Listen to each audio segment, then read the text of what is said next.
The sun was sinking behind the hills of a quiet American town, the kind of place where nothing dramatic ever seemed to happen. Birds chirped lazily, kids played baseball on the corner, and an old pickup truck rolled down the dusty road toward a small wooden house at the edge of town.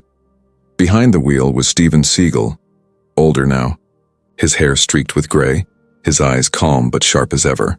He lived a quiet life these days, far away from the cameras and the chaos of Hollywood. To most, he was just that quiet guy who taught martial arts to local kids for free every weekend. To others, he was a mystery. Polite, disciplined, but distant. That afternoon, he parked his truck and stepped out, holding a bag of groceries and a small toy he'd bought for one of his students.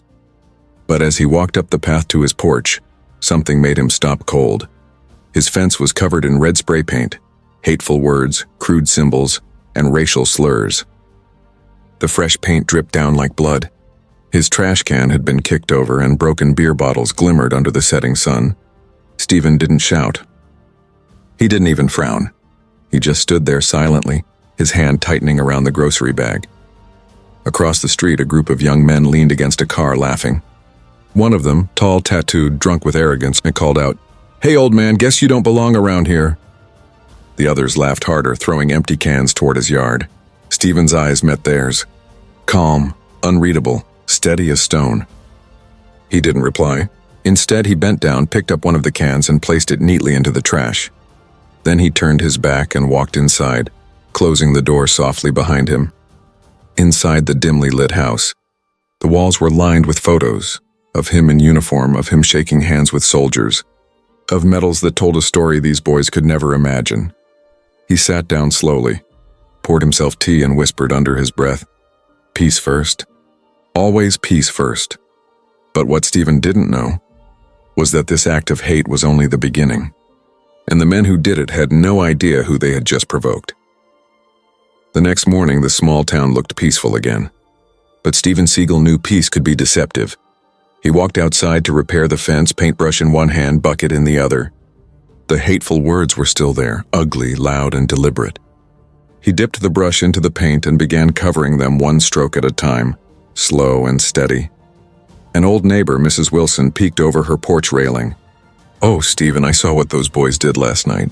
You should call the police," she said, clutching her robe. Steven gave her a soft smile. "No need, ma'am. It's just paint. I'll clean it up." Mrs. Wilson frowned. "They're dangerous, Steven. That Miller boy, he's trouble. You shouldn't let them push you." He nodded calmly. "Sometimes silence teaches louder than words." She shook her head, muttering, "You're too calm for your own good," before disappearing back into her house. As the sun climbed higher, Steven finished repainting the fence, cleaned the yard, and went back inside. But across the street, 3 men watched from behind a rusty car, the same ones from the night before. "They weren't done yet. Look at him," one sneered. "Old man thinks he's tough," another laughed. "Yeah, let's see how tough he is when we make this personal." That afternoon, Steven came out to check his mail. His mailbox was smashed, its metal bent inward like someone had hit it with a bat. He exhaled slowly, picked it up, and set it aside. Then he noticed something else. Footprints near his window, cigarette butts scattered in the dirt. They'd been here again, watching. Inside, his German shepherd, Shadow, growled low near the door. Steven knelt and patted him. "Easy, boy. Not yet." Hours later, as night fell, Steven drove to the small community dojo he'd built behind the local church. Inside, 6 kids waited in white uniforms, bowing respectfully when he entered. "Sensei," they greeted in unison. Steven smiled. "Discipline, focus, control. These are stronger than fear," he reminded them as class began. But halfway through the lesson, a teen student ran in, out of breath. "Mr. Seagal, someone's messing with your truck outside." Steven walked out calmly, his shadow stretching under the streetlight. Across the parking lot, 2 of the thugs were laughing as they slashed his tires. When they saw him approach, they froze. "Something funny?" Steven asked, voice steady as ice. The taller one smirked. "Just teaching you a lesson, old man. You don't belong here." Steven took one slow step forward. "And what lesson is that?" "Don't talk back," the thug said, jabbing the knife toward him. Steven didn't flinch. "Put it down." The young man hesitated, caught off guard by the calm tone. For a second, his confidence wavered, but his friend nudged him. "Let's go, man. Cops'll come. They backed away, cursing under their breath, disappearing into the night.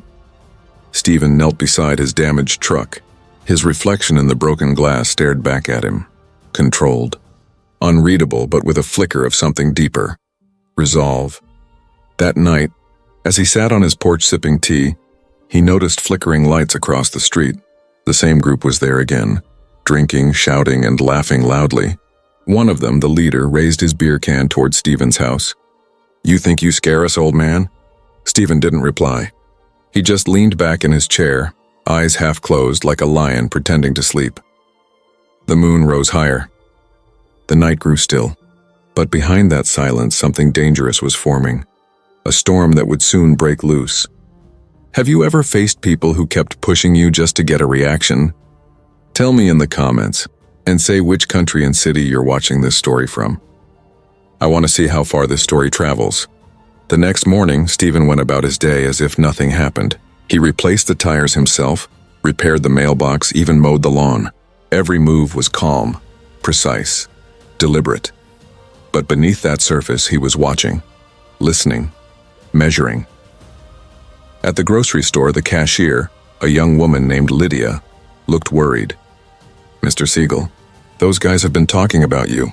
They're saying they'll come back tonight." Steven looked up slowly, his voice calm but heavy. "Let them." Lydia hesitated. "You're not going to call the police?" He smiled faintly. "The police handle law. I handle peace."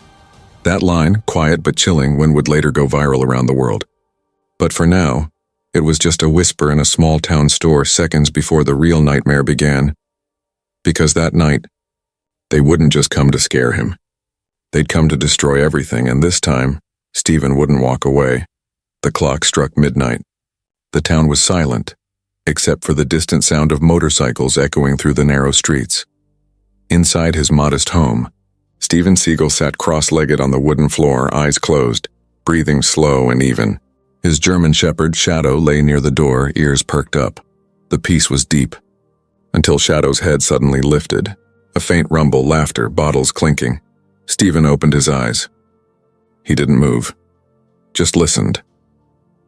Outside, 5 men approached his house under the pale moonlight, the same gang that had been tormenting him for days. They carried bats, bottles of beer, and cruelty in their hearts. "Yo, old man," the leader shouted, kicking the fence. "You thought you could ignore us?" They laughed, hurling bottles against the wall. One shattered through a window. Another set fire to the corner of the yard. The gang cheered, their voices echoing through the quiet neighborhood. Inside, Steven stood up slowly. His face showed no fear. He walked to the kitchen sink, filled a cup of water, and drank, calm, deliberate, as if chaos didn't exist. Another crash. His mailbox exploded against the ground. Then came the worst. A flaming bottle of gasoline tossed through the front window. It burst against the living room floor, igniting in a flash of orange fire. Shadow barked furiously. Steven set the cup down. He turned off the light, and for a moment everything went dark. The leader smirked. "He's hiding now. Look at him, scared." They climbed over the fence, stomping through the yard, smashing flower pots and porch chairs. The air filled with smoke and laughter. Then, creak, the front door opened. Out stepped Steven Seagal, barefoot, wearing a simple black training shirt. His expression was unreadable, cold, patient, dangerous. The leader laughed. "Look at this guy. You think you're some kind of ninja, huh?" Steven didn't reply. His voice, when it came, was low and even. "Leave now." The leader raised his bat. "Or what?" Steven's eyes locked onto him, still calm but filled with something ancient, something terrifying. "Or you'll wish you had." For a moment, no one moved. The tension was electric. Even the night seemed to hold its breath. Then one of the thugs yelled, "Get him!" 3 rushed forward. Steven moved, not fast but precise, a blur of motion. The first attacker swung. Steven sidestepped, grabbed his wrist, and flipped him over with bone-snapping force. The second charged. Steven pivoted, elbow to the chest, then a strike to the throat. The man crumbled. The third hesitated, fear flashing in his eyes. Too late. One twist, one push, and he went down, groaning in pain. The leader froze, his bat trembling in his grip. "What the hell are you?" Steven stepped closer, voice calm. "Someone you shouldn't have woken." The last thug, trembling, dropped his weapon and ran into the darkness, screaming for help. The leader swung wildly, rage taking over fear. Steven caught the bat mid-swing with one hand, just stopped it. The leader's face drained of color. Steven's voice dropped to a whisper. "You think strength comes from hate? It doesn't." He yanked the bat away, tossed it aside, and stepped back. "Go, before you get hurt worse than your pride." The leader stumbled backward, gasping, and ran.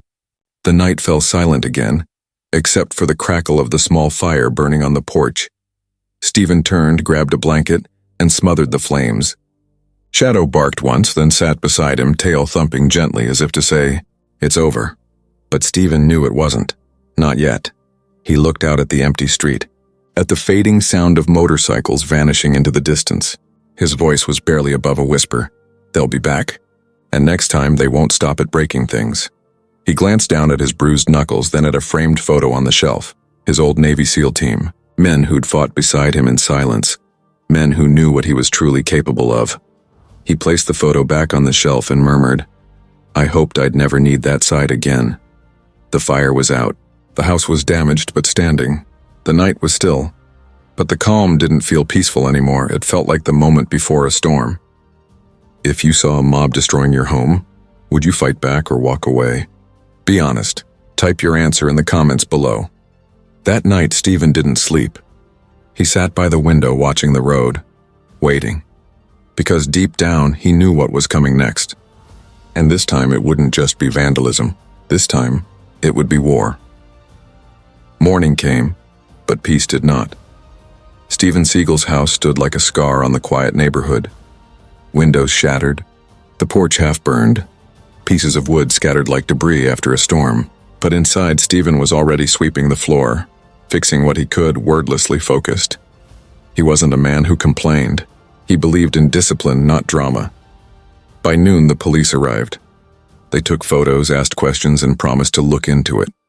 But Steven could tell by their tone they wouldn't. To them, he was just another old man who'd gotten on the wrong side of local troublemakers. When they left, Steven looked down the road. He knew the gang would come back. People like that always did. They fed on fear. And when you didn't give it, they came for more. That evening, Steven went about his routine like nothing had happened. He fed Shadow, fixed his porch light, then sat on the steps watching the sunset melt into orange and gold. Across the street, a pickup truck idled quietly. Inside it, the same men from the night before. Only this time there were more of them. 8 total. Armed with bats, knives, and hate. The leader, Vince, lit a cigarette and grinned. Tonight we finished the job. They waited until dark. At 9:17 p.m., the street fell silent again. The gang got out of the truck, walking toward the house like predators circling prey. But something felt off. The porch light flickered on. Steven was standing there on silent still, wearing the same black shirt as if he'd been waiting for them all day. Vince laughed. "You really didn't learn your lesson, huh, old man?" Steven didn't respond. He just stepped off the porch and said quietly, "You came back for a fight. You'll get one." The words sent chills down even his enemies' spines. 2 rushed forward, swinging pipes. Steven sidestepped, grabbed one by the collar, flipped him over his shoulder, and swept the other's legs in a single motion. Both hit the dirt hard. The others hesitated. "He's fast." One shouted, "Get him!" Vince barked. But this time Steven didn't wait. He moved with surgical precision, calm, brutal, efficient. Every strike was clean, every motion controlled. Years of SEAL training, Aikido mastery, and combat discipline unleashed in terrifying silence. He disarmed one with a twist of the wrist, sending his knife flying into the dirt. Another tried to swing from behind. Steven ducked, countered with an elbow to the ribs, and turned it into a chokehold until the man passed out. One of the thugs pulled out a pistol. Shadow growled. The man fired once. Steven was faster. He grabbed a nearby metal lid from a trash bin and deflected the shot. The man froze, stunned. And before he could fire again, Steven kicked the gun from his hand and threw him into a fence with a thud that echoed down the street. Now only Vince remained. He backed up, eyes wide, voice trembling. "You're not human." Steven's tone was low, calm, deadly. "I'm just trained. And you chose the wrong man to hate." Vince tried to run, but Steven grabbed him by the jacket and slammed him against the hood of his own truck. "Why?" Steven asked softly. "Why destroy what you don't understand?" Vince spat on the ground. Because guys like you think you belong everywhere. Steven stared at him. Not with anger, but disappointment. That's your problem. You think respect is earned by fear. But real strength and its mercy. He let go. Vince collapsed to the ground, shaking. Steven stepped back and said, "You're done here, go. And if you ever come back, I won't stop at mercy." The gang scrambled to their truck, dragging their injured friends, engines roaring as they vanished into the darkness. The neighborhood had gone quiet again. Except this time, several windows across the street lit up. People had been watching, phones were recording, and within hours, the footage hit the internet. A clip of an old man single-handedly taking down a racist gang. His moves fast, graceful, terrifying. One caption read, "This man just destroyed 8 thugs without breaking a sweat." By morning, millions had seen it. But what the world didn't know yet, what the reporters were just beginning to uncover, was that this wasn't just any man. This was Steven Seagal, a former Navy SEAL, CIA tactical consultant and one of the most dangerous martial artists alive. The world was about to learn the truth. If you just realized who this man really is, what would you have done in that gang's place? Tell me below, and drop your city and country name while you're at it. Steven stood in the doorway, shadow beside him. The porch light flickered again, casting long shadows behind them. He looked down the empty street and whispered, "Maybe now they'll think twice before spreading hate." But deep inside, he knew this wasn't over, because when hate is humiliated, it doesn't disappear. It comes back louder, and next time, it might not come alone. The video had gone viral overnight. Clips of Steven Seagal, calm, precise, dismantling a gang of armed men, flooded every corner of the internet. Millions watched in disbelief. Some called him a hero, others thought it was fake. But for the men he humiliated, it was an unbearable wound. By the next evening, the leader, Vince, was seething with rage. His bruised ribs ached, but his pride burned hotter. He sat in a dingy bar with his crew, watching the video replay on a cracked phone screen. "Look at this," one of them sneered. "We're famous." Vince slammed his fist on the table. "No, we're clowns. That old man made fools of us." He pulled out a photo of Steven's house and tossed it on the counter. "Tonight we end this. For real." This time they weren't coming with bats and bottles. They were coming with guns. Across town, Steven sat in silence on his porch. He'd seen the online chaos too, but he didn't care for fame or comments. What worried him was what always came after humiliation: revenge. Shadow growled softly beside him, sensing his unease. Steven looked up at the darkening sky. "They'll come again," he murmured. "And this time they'll be armed." He stood and walked inside. The house was quiet except for the faint ticking of a clock. He moved through each room with precision, locking windows, securing doors, and checking every angle of visibility. When he reached his study, he unlocked a small wooden chest in the corner. Inside lay remnants of another life. A tactical knife, a folded seal patch, and a black wristband engraved with the names of fallen teammates. Steven picked it up, rubbing his thumb across the engraving. "You taught me to fight for peace," he whispered. "Guess it's time again." He strapped the knife to his belt, turned off the lights, and waited. Around midnight, engines roared in the distance. Not one, not two, but 3 trucks, full of men, headlights cutting through the darkness like knives. They pulled up outside his house, their laughter loud, their intent deadly. Vince stepped out holding a shotgun. "No cameras this time, old man. Let's see how tough you really are." The others fanned out, circling the property. Steven stood silently behind the door, breathing slow. He wasn't afraid, he was calculating. Every sound, every movement, every flicker of shadow was data. Then, the first shot shattered a window. Another blew through the mailbox. They began shouting, firing into the air, drunk on rage and adrenaline. Steven moved like a ghost, through darkness, silent and invisible. The power went out suddenly. The porch lights died. Confusion rippled through the gang. "What the hell?" Before anyone could react, a hand shot out from the dark, grabbing one man's wrist, twisting it, snapping bone. He screamed. Another turned to shoot. Steven appeared behind him, disarming him with a single fluid motion and slamming him against the wall. Vince fired into the shadows, missing every shot. "Show yourself," he screamed, Steven's voice echoed through the darkness. You came to destroy peace.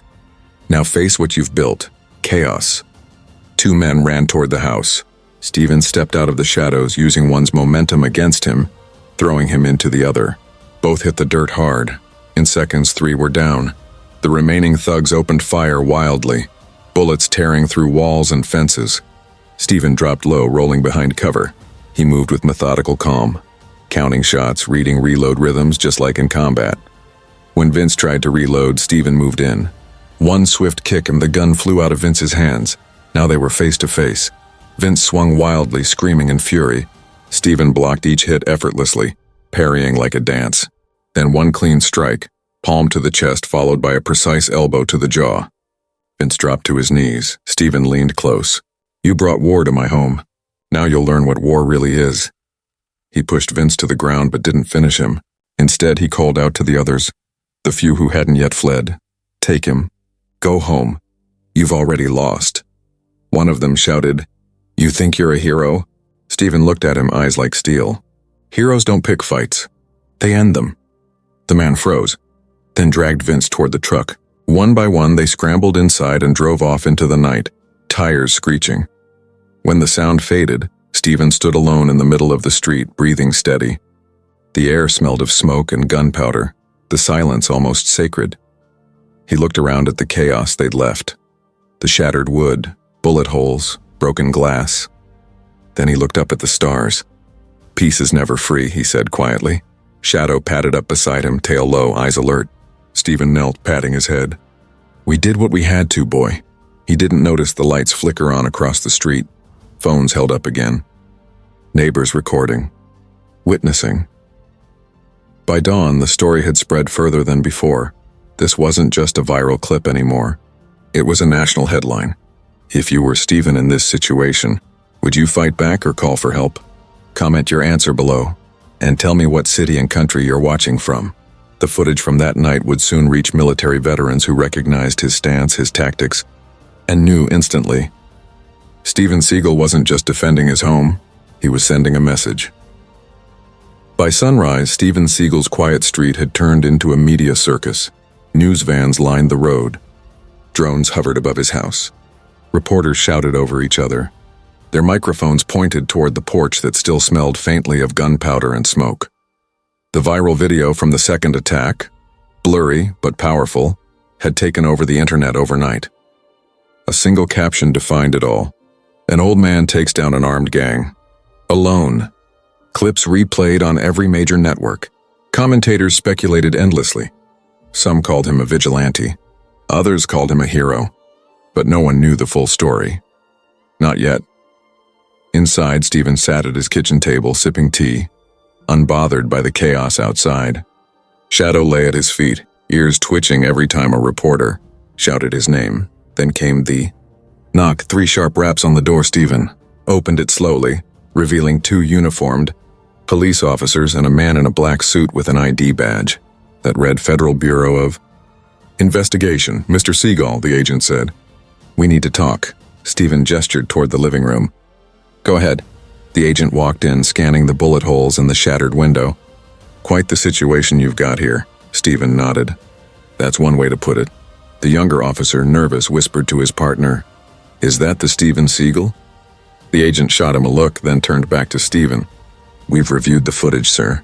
The men who attacked you have records, hate crimes, assaults, drug trafficking, but that's not why I'm here. He pulled a folder from his briefcase and laid it on the table. I want to confirm something. Were you at any point affiliated with Naval Special Warfare Command? Steven didn't answer immediately. His eyes flicked to the folder, then to the agent. Why do you ask? The agent leaned forward. Because the way you moved in that video, the stance, the takedowns, those aren't things a civilian learns. That's SEAL training. For a long moment, the room was silent except for the faint hum of the refrigerator. Finally, Steven spoke. I was once, long ago, before the cameras, before the fame. We went places no one talks about. Did things no one admits. The agent exhaled slowly, half in awe, half in disbelief. So the rumors were true. Steven smiled faintly. Rumors are like shadows. They follow you even when you think you've outrun them. The officer glanced toward the door. Sir, with respect, the public's losing its mind. They want to know who you are. What should we tell them? Steven looked out the window and at the flashing cameras, the microphones, the chaos. Tell them, he said quietly, that I'm just a man who believes in peace, but knows how to defend it. Hours later, the news hit global headlines. Steven Seagal, former Navy SEAL and martial arts legend, stops armed hate gang. The internet exploded. Veterans confirmed his training style. Old footage from military archives surfaced. Images of a younger Seagal in uniform. Missions classified, his face half hidden by shadows. The truth was out. For the first time, the world saw not a movie star, but a real warrior who had lived what others only acted. But the attention brought more than praise. That afternoon, as Steven repaired his fence, a police cruiser rolled up again. Out stepped Officer Briggs, the same man who had dismissed Steven's report after the first attack. "Seagal," he said coldly, "you caused quite a scene last night." Steven didn't look up. "I defended myself," Briggs folded his arms. "You're lucky nobody's dead. You could have gone to jail." Steven met his eyes, calm but piercing. "They came with guns." "I didn't," Briggs scoffed. "You think being some ex-Navy whatever gives you the right to play hero?" Steven set his tools down slowly. "No, it gives me the discipline to stay alive." The officer's jaw tightened. There was something deeper behind his words, resentment, maybe even prejudice. "You're not above the law, Seagal. Stay in your lane." Steven's expression hardened. "My lane is peace, officer. Yours should be justice." For a moment, Briggs looked like he wanted to say more, but he didn't. He turned sharply and walked back to his cruiser, tires spitting gravel as he sped away. Shadow growled low, watching him go. Steven murmured, "He's not done either." Later that night, as the neighborhood finally quieted down, Steven sat in his backyard, looking at the stars. His phone buzzed, a message from an old contact. A simple line, "Saw the footage. You still got it. Be careful. Not everyone wants the truth out," he sighed. Even after all these years, the past had a way of finding him. He whispered to himself, "I didn't want this life again." But maybe it never left. Shadow lay his head on Steven's boot.